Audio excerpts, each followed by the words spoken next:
আসসালামু আলাইকুম রহমতুল্লাহ বারাকাতু। সুপ্রিয় শিক্ষার্থীবৃন্দ, আজকে আমরা অষ্টম শ্রেণীর 2.3 নম্বর অঙ্ক করার চেষ্টা করব। তো অঙ্কটা আমরা এক নজরে দেখার চেষ্টা করি। 30 টাকায় 10টি দরে ও 15টি দরে সমান সংখ্যক কলা ক্রয় করে সবগুলো কলা 30 টাকায় 12টি দরে বিক্রয় করলে শতকরা কত লাভ বা ক্ষতি হবে।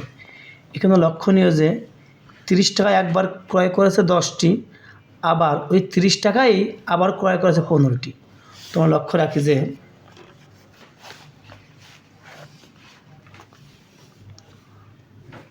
10টি কলার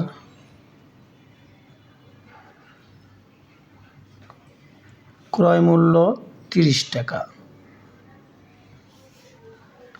অতএব একটি কলার ক্রয় মূল্য 30/10, তো কাটাকাটি করলে 3 টাকা। আবার প্রশ্ন করেছে যে ওই 30 টাকায় 15টি দরে সমান সংখ্যক কলা ক্রয়, আবার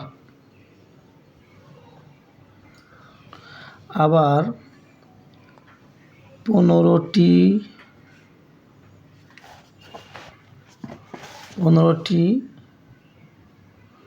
কলার ক্রয় মূল্য 30 টাকা।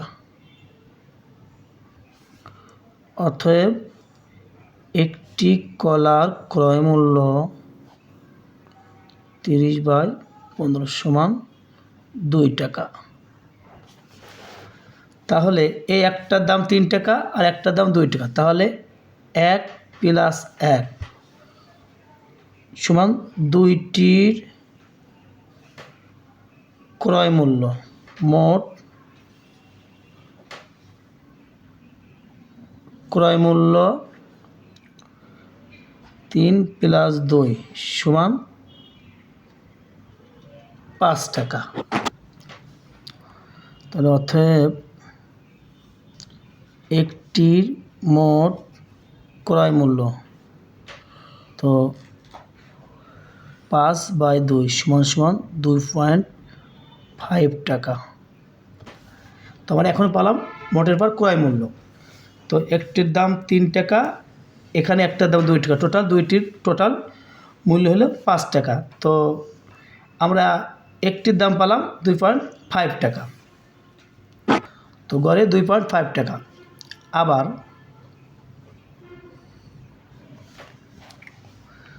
30 টাকায়, আবার প্রশ্নে 30 টাকায় ওই 12টি দরে বিক্রয় করলে শতকরা কত লাভ বা ক্ষতি হবে।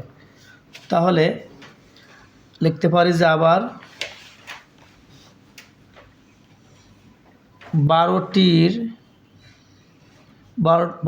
কলার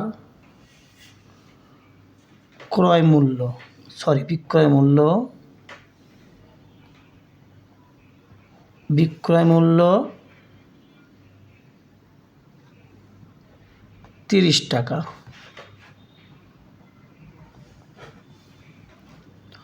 অতএব একটি কলার বিক্রয় মূল্য